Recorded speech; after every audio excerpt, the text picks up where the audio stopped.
Nå, men nu til arbejdet. Lad os så se, hvad den gode Petersons hat har at fortælle.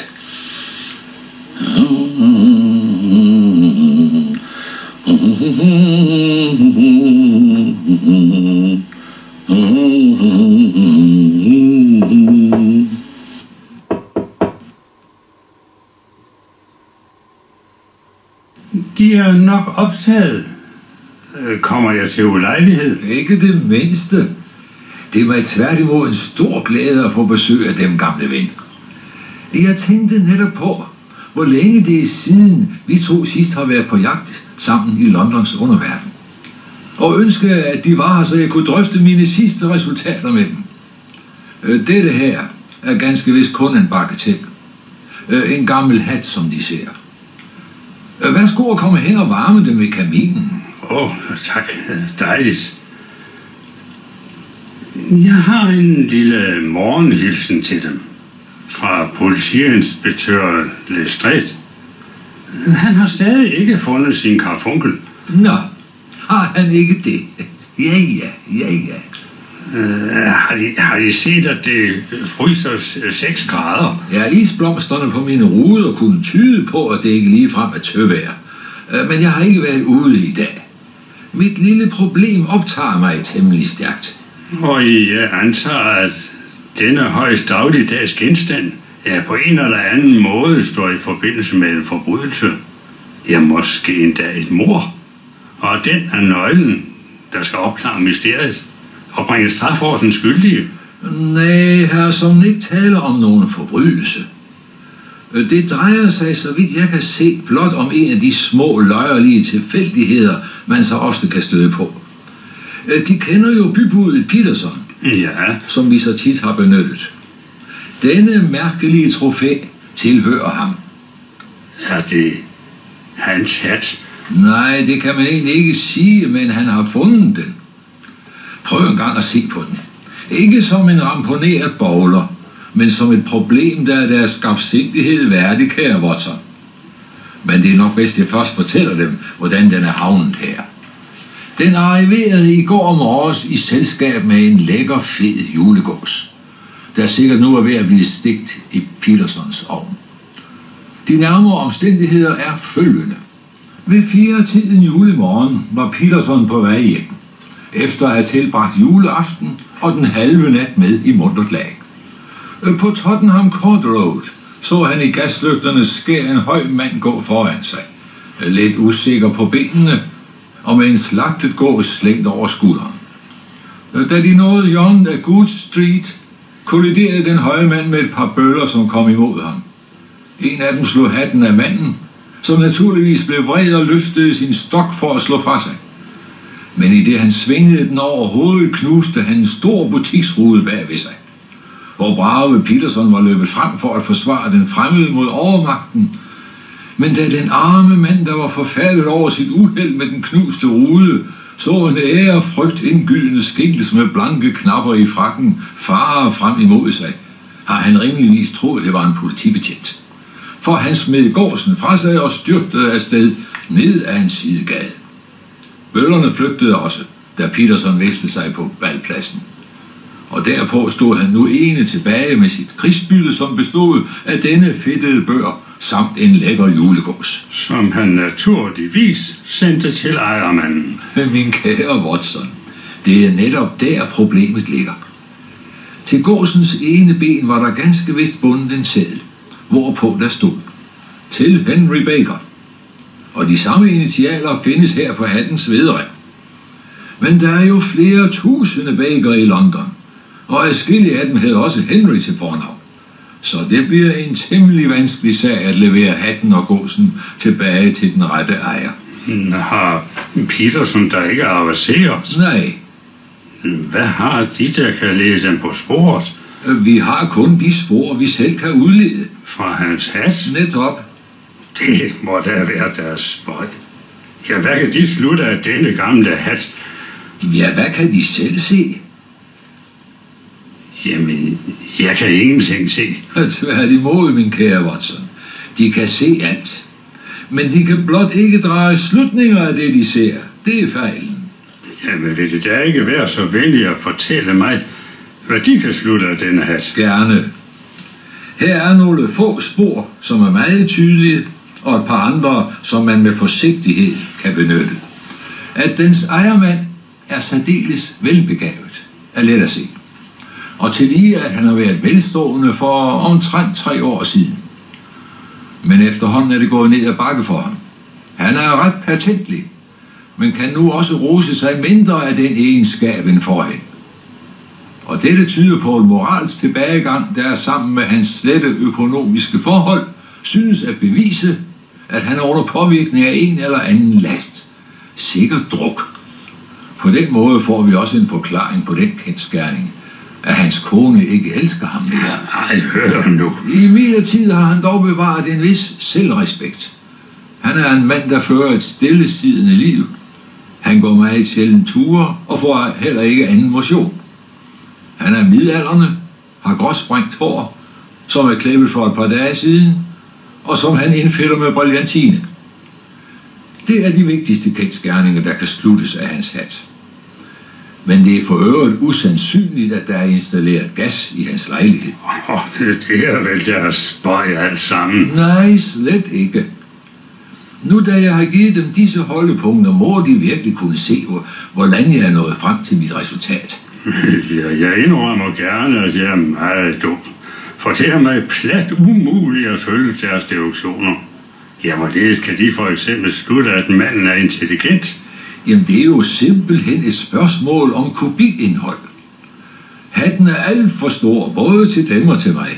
Og et menneske med en så rummelig hjernekasse må derfor pokker have noget i den. Lad gå da. Men hvorfor er det gået tilbage for ham? Denne hat er 3 år gammel, på det nærmeste. Så længe er det siden, at disse flade skygger med opadbøjede kanter kom på mode. Det er en hat af bedste kvalitet. Se rigtig på foret. Fineste silke.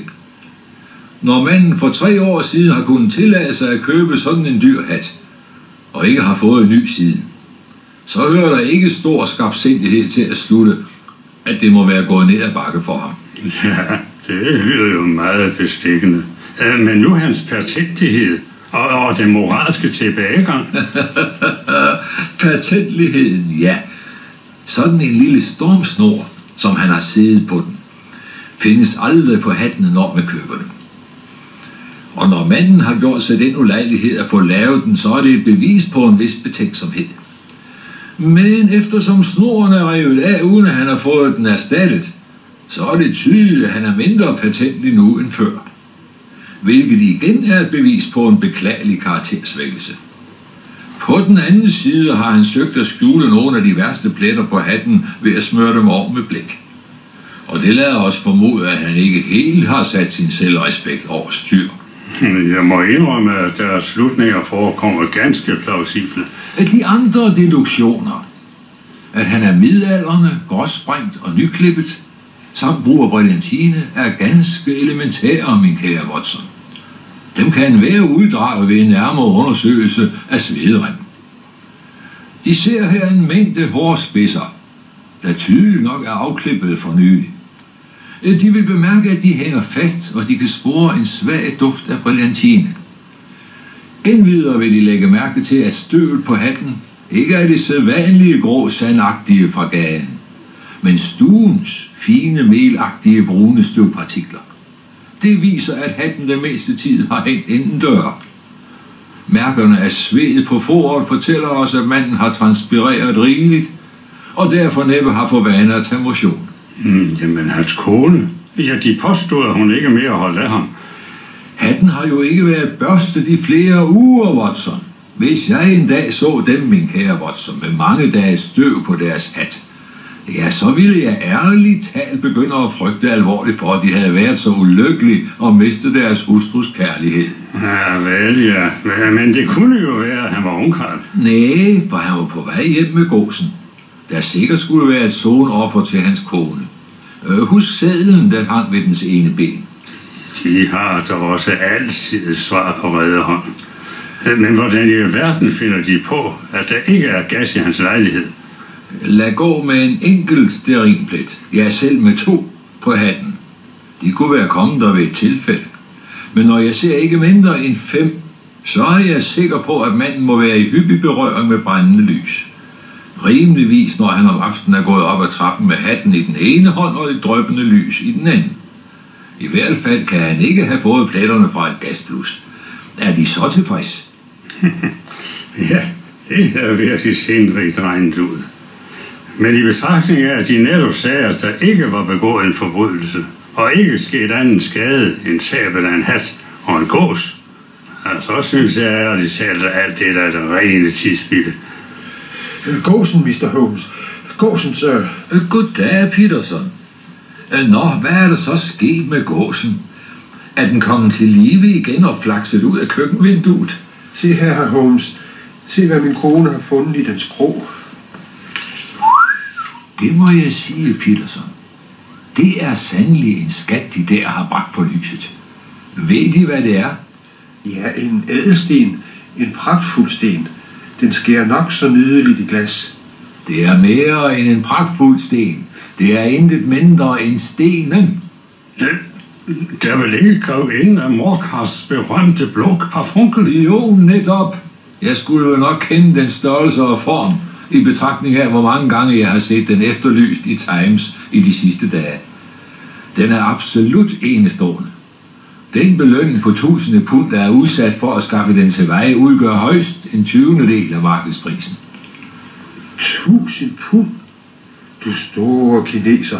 Så vidt jeg husker, blev den mistet på Hotel Cosmopolitan. Ganske rigtigt.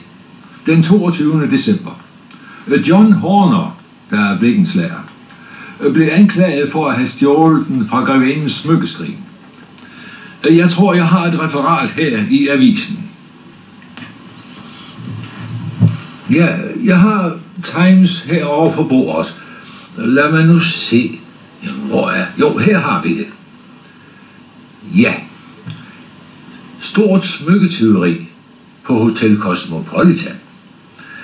Den 26-årige blikkenslagersvend, John Horner, blev bragt for retten i går, sigtet for at have stjålet en kostbar blå karfunkel fra grevinden af Morcar. Ja, hun tilbringer nok sæsonen i London. Hotellets overtjener, James Ryder, som er hovedvidne i sagen, forklarede i retten.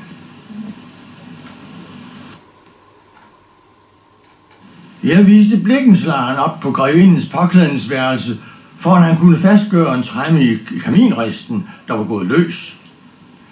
Jeg blev et øjeblik i værelset. Jeg blev så kaldt ned. Da jeg lidt efter kom tilbage, så jeg, at Horner var forsvundet. Skrivebordet var budt op, og der lå et lille tomt læderetui på toiletbordet. Jeg slog alarm, og Miss Cusack kom ind fra den tilstødende salon. Ja, tak.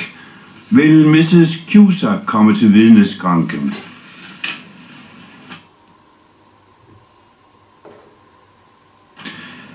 Deres navn er Catherine Cusack. De er født den 17. januar 1868 og kammerpige hos grevinden af Morcar. Ja, der er sådan noget. De har hørt Mr. Ryders forklaring. Har de noget at tilføje? Jeg var ved at stryge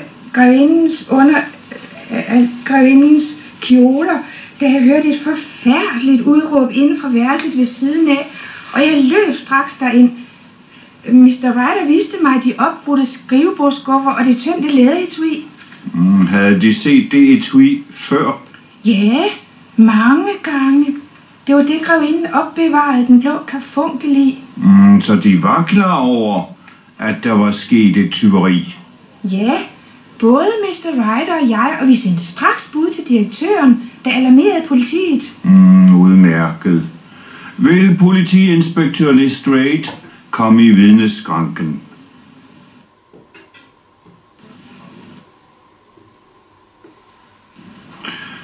Herr politiinspektør, deres afdeling blev alarmeret, da tyveriet blev anmeldt fra Hotel Cosmopolitan. Ja, det er sådan noget, og jeg tog mig af sagen. Min mistanke faldt ganske naturligt på Horner, og jeg... Hvorfor ganske Naturligt. Fordi jeg vidste, at han tidligere havde været straffet for tyveri. Jeg tog alene ud til hans bopæl og anholdt ham, skønt han gjorde desperat modstand. Undersøgte de hans bopæl og hans person? Ja, det gjorde jeg. Men stenen var ikke til at finde. Jeg er dog ikke i tvivl om... Jeg er uskyldig. Jeg er uskyldig. Jeg har ikke stjålet. Stille. Hvis sigtede ikke kan forholde sig rolig, vil han blive ført ud af retslokalet. Jeg er uskyldig. Så sandt der er en Gud i himlen. Jeg er uskyldig. Så hør dog på mig. Nej, det må det ikke. Han er besvimet.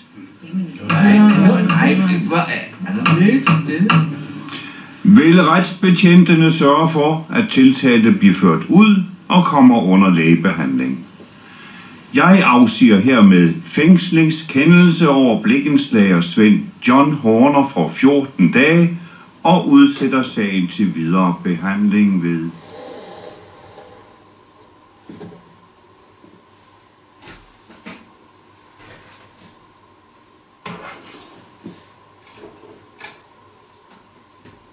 Ja, det er, hvad der er foregået i politiretten.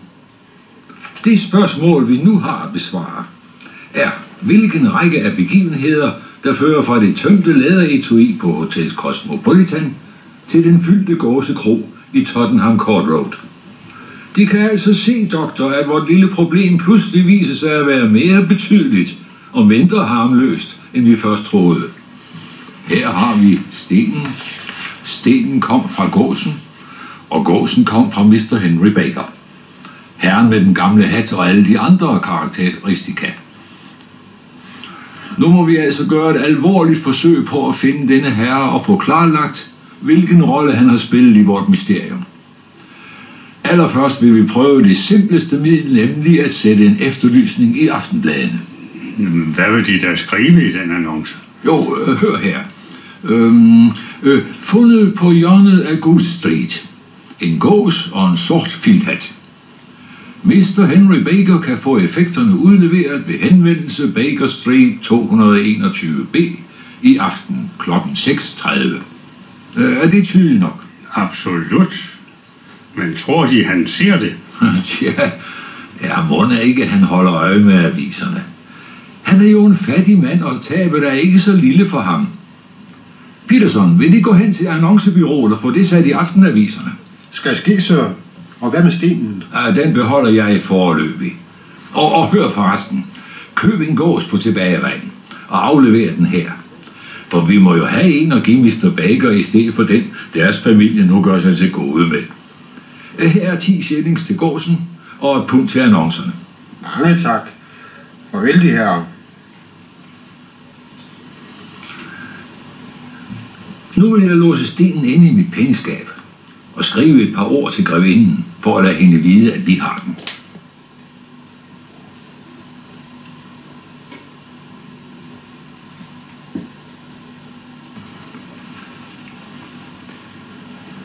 Tror de, at denne Horner er uskyldig? Det er ikke godt at vide. Men tror de der, at Henry Baker har en finger med i spillet?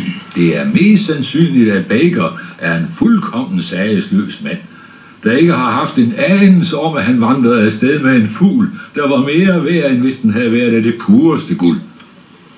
Det vil vi imidlertid få opklaret ved et ganske simpelt forsøg, hvis vi får svar på vores annonce. Og de kan intet foretage den, før det sker? Nej, intet. Jamen, så vil jeg fortsætte mine sygebesøg.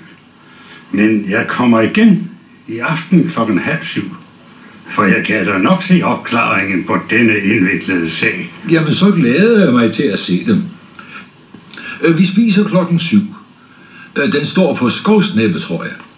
Og for en sikkerheds skyld vil jeg bede Mrs. Hudson efterse dens indvold meget omhyggeligt. Ja, farvel, farvel.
God aften, Holmes.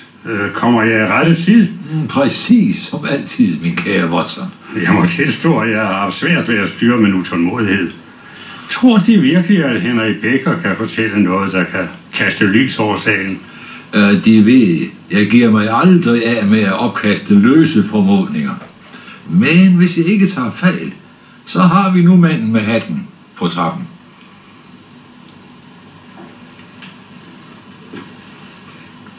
Vær så god. Mr. Henry Baker, formoder jeg. Kom og varm dem ved ilden. Det er jo bitterligt koldt i aften, Mr. Baker. Og jeg ser, at deres blodomløb er mere indstillet på sommer end vinter. Sig mig, er dette her deres hat? Ja, det er det bestemt. Vi har beholdt deres sager i nogle dage, fordi vi ventede at finde en efterlysning fra dem med opgivelse af deres adresse. Og jeg kunne nok lige at vide, hvorfor de ikke har averteret. Ja, jeg er ikke så velhavende, som jeg før har været. Og desuden gik jeg ud fra, at de banditter, der overfaldt mig, havde beholdt både min hat og min gås. Så jeg brød mig ærligt talt ikke om at spilde penge på et håbløst forsøg på at få dem igen. Så naturligt. Forresten, hvad gåsen angår, så var vi nødt til at spise den. At spise den? Ja, hvis vi ikke havde gjort det, var den jo slet ikke blevet til gavn for nogen. Men må ikke den anden gås, som de ser der på bordet, og er samme vægt og ganske frisk, vil vise sig at være lige så tilfredsstillende. Jo, det er den rigtig nok. Vi har endnu fjerne, benene, kråsen og halsen tilbage af deres egen gås, så hvis de ønsker det... Ja, de kunne være ganske morsomme erindringer om mit eventyr. Men bortset fra det kan jeg ikke se, hvilken nytte jeg kunne have af disse disjecta membra af min gamle bekendte fra familien Anserina. Nej tak, så med deres tilladelse vil jeg rette min opmærksomhed imod denne fortræffelige fugl, som jeg ser der på bordet. Ja, værsgo og tage deres hat og deres gås. Har de forresten noget imod at fortælle mig, hvor de har købt den? Gåsen, mener jeg. Jeg er lidt af en gourmet, og jeg har sjældent smagt så lækker en fugl. Gerne, min herre. Vi er nogle stykker, som mødes i Alpha Kron ved British Museum. Vi er alle sammen ansatte ved museet, forstår de. Så i år oprettede verden Windygate, hedder han. En gåsklub, så vi ved at aflevere nogle få pence hver uge, kunne få udleveret en gås til jul. Jeg betaler mine bidrag punktligt, og resten af historien kender de. Jeg er i stor gæld til dem, sir, for en skotsk hue passer hverken til min alder eller til min værdighed. God aften, mine herrer. Jeg anbefaler mig. Ja, det var så Mr. Baker. Han kender bestemt intet til sagen. Er de sulten, Watson? Ikke særligt. Så jeg foreslår, at vi forandrer vores middag til souper og følger det spor, vi har fået, mens det er varmt.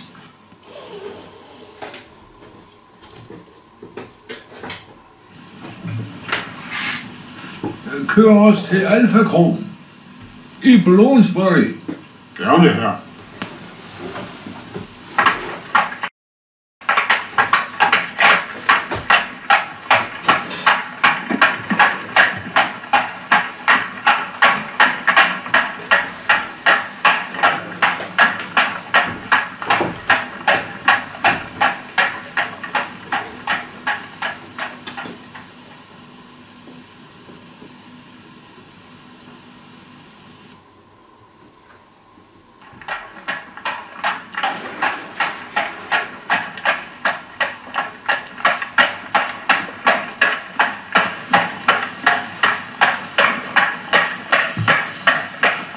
Det var en fortræffelig øl, vi fik serveret i Alpha Kron. Men hvad fik de ud af vores samtale med værten, Mr. Windygate? Ja, hans oplysning om, at de gæster, som blev stillet til rådighed for gåseklubbens medlemmer, blev leveret af en fjerkræavler i Covent Garden, en Mr. Breckenridge. Det var netop, hvad jeg havde brug for. Og denne Mr. Breckenridge er altså vores næste destination. Netop. Husk på, Watson, at skønt vi har så hyggelig en ting som en julegås i den ene ende af denne kæde, så har vi i den anden en mand, som uden tvivl kommer til at tilbringe mindst 7 år i fængslet, medmindre vi kan bevise, at han er uskyldig. Men vi har da gudskelov et spor at gå efter, som er blevet overset af den ellers så fortræffelige politiinspektør Lestrade, og som en enestående lykketræf har spillet os i hende. Så, her har vi Mr. Breckenridge's butik. Kusk, hvor meget skylder vi dem? 2 shillings og 3 her. Mange tak, her.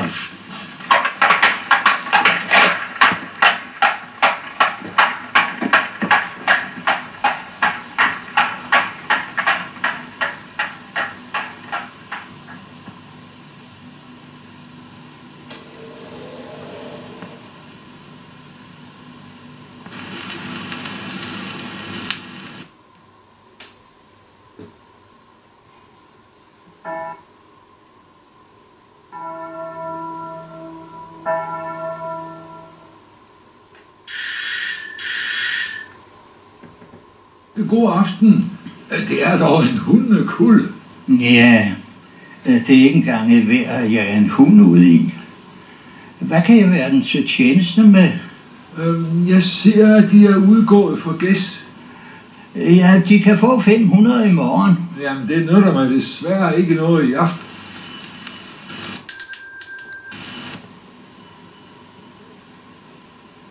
Jo, men de har en under gæst i butikken henne ved gaslygten. Jamen, jeg har nu fået deres forretning anbefalet. Af hvem? Verden i Alfa. Nå ja, jeg sendte ham et par dusin. Og de var meget fine. Sig mig forresten, hvor har de fået dem fra? Hør nu her, mister. Hvad er de ude på? Sig hellere frit frem. Det er da klart nok. Jeg vil gerne vide, hvem der har solgt dem de gæst, de leverede til Alfa. Nå, så det ved de. Men det agter jeg nu ikke at fortælle dem. Forstår de? Ja, tag det nu roligt. Det er som heller ikke så vigtigt. Men hvorfor pokker tager de sådan på vej over den bagatel? Den bagatel, siger de. Må de ikke ville tage på vej, hvis de var blevet rendt på dørene, som jeg er? Når jeg betaler gode penge for en god vare, så skulle det være nok. Men hele dagen hedder det, hvor er de gæst, og hvem solgte de gæst til, og hvor meget vil de have for de gæst? Man skulle tro, at det var de eneste gæst i verden, når man hører alt den ståhej, der bliver gjort over den. Ja, jeg har nu altså ingen forbindelse med nogen af de folk, der har spurgt dem. Hvis de ikke vil fortælle os det, så er væddemålet ud.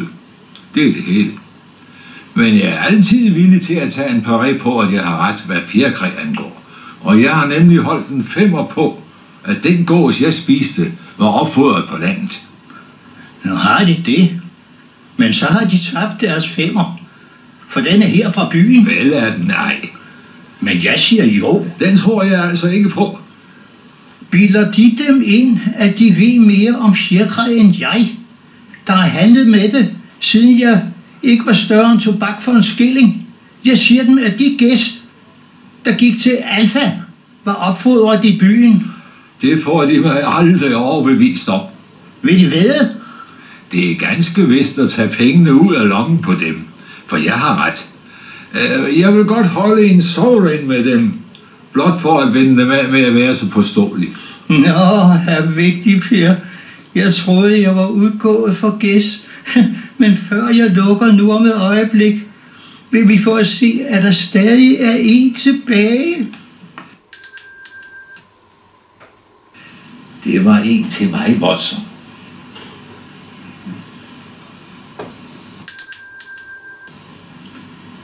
Nå, her er listen over mine leverandører her i byen. Se godt på det tredje navn. Læs det lige højt for mig. Ja, lad mig se. Mrs. Oakshott.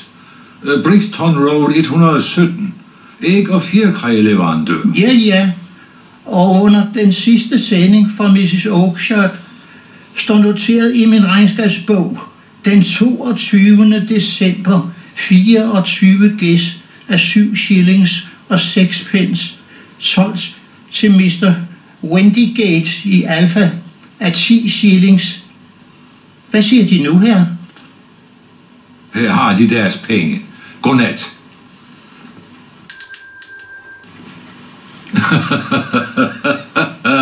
Jeg forstår ærligt talt ikke, hvorfor de ler, Holmes. Mig forekommer det, at de var alt andet end heldige med deres væddemål. Tværtimod, doktor. Det var et rent held, at... Hov, der gik en ny kunde ind til Mr. Breckenridge. Lad os vente her et øjeblik. Jo, ser de, min kære Watson. Når de møder en mand med whiskers og med sportsbladet stikkende op af jakkelommen, som var gode Breckenridge, så kan de altid være sikre på, at han er parat til at tage imod et væddemål. Jeg tør påstå, at hvis jeg havde lagt 100 pund på disken foran ham, så ville han ikke have givet mig så gode oplysninger, som dem han gav mig nu. Og det var jo fordi, han troede, at han kunne tage mig ved næsen. Ja, Watson, nu nærmer vi os vist sagens afslutning. Og spørgsmålet er blot, om vi skal køre ud til denne Mrs. Oakshott i aften, eller om vi skal vente til i morgen tidlig. Nu har jeg haft nok af dem og deres gæst. Jeg vil ønske dem fanden i vold, hvis de kommer her og generer mig en gang til med deres tåbelige snak, så pusser jeg hunden på dem. De kan komme her hen med Mrs. Oakshott, så skal jeg svare hende, men hvad pokker rager sagen dem? Var det måske dem, jeg købte gæssen af? Nej, men den ene af dem var ikke desto mindre min. Nå, så det var den. Men så går de ud til Mrs. Oakshott og hører, hvor den er blevet af. Hun sagde, at jeg skulle spørge dem. Ja, de kan for min skyld spørge kongen af Preussen. Jeg er flindrende ligeglad.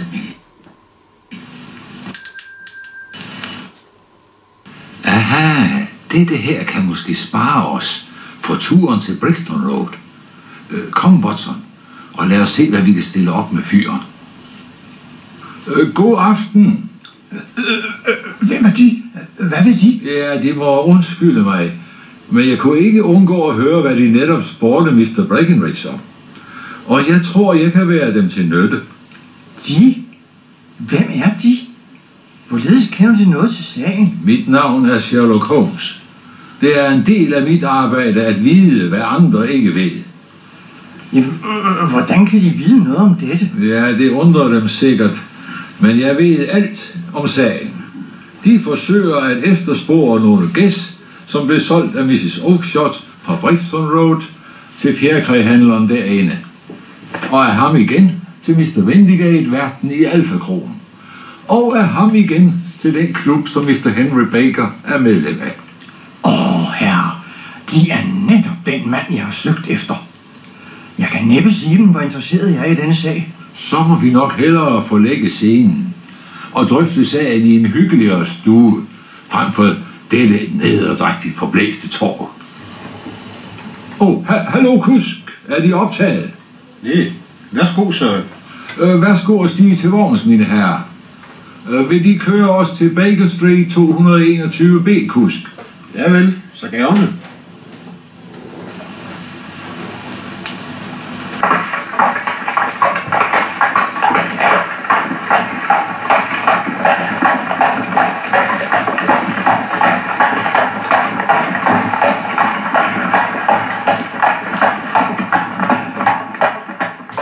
Kusk, hvor meget skylder vi dem?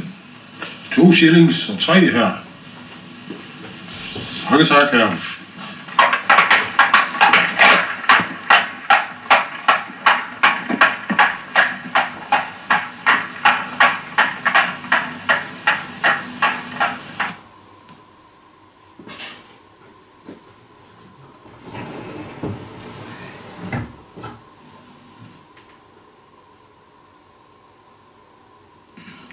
Det var herligt. Ilden ser særdeles indbydende ud i dette vejr. De er noget forkommen, Mr. John Hopkinson. Kom herover til kaminen. Så, de vil altså gerne vide, hvad der bliver af disse gæs. Ja tak, sir. Eller rettere formoder jeg, af den bestemte gås, som de er interesseret i. Hvid med en sort stribe over halen. Ja. Kan de sige mig, hvor den er havnet? Den er havnet her. Her? Ja, det viste sig at være en højst bemærkelsesværdig fugl. Den lagde et æg efter sin død. Det nydeligste skinnende lille blå æg, der nogensinde er set. Jeg har den her i mit museum. Nu skal de bare se.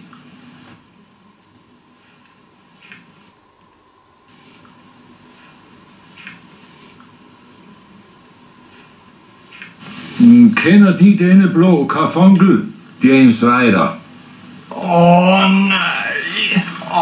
Nej, det er... Spil derude.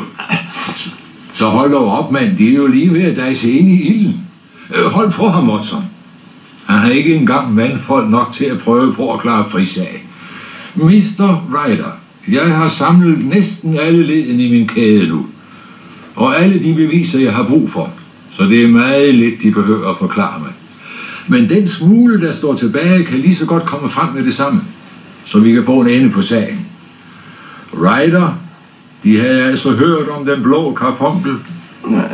Det var Catherine Cusack, der fortalte mig om den. Ja, jeg forstår. Hendes nådes kammerpige. Nå, og fristelsen til at blive rig på en hurtig og nem måde var for meget for dem. Det forekommer mig, Ryder, at der er stof i dem til en vaskeægte skurk. De vidste, at denne Horner, blikkenslageren, havde været i konflikt med loven ved en tidligere lejlighed, og at mistanken ganske givet straks ville falde på ham. Hvad gjorde de så? De lavede et fikst lille stykke arbejde i grevindens værelse. De og deres medskyldige. Der blev sendt bud efter blikkenslageren for at kunne reparere kaminristen.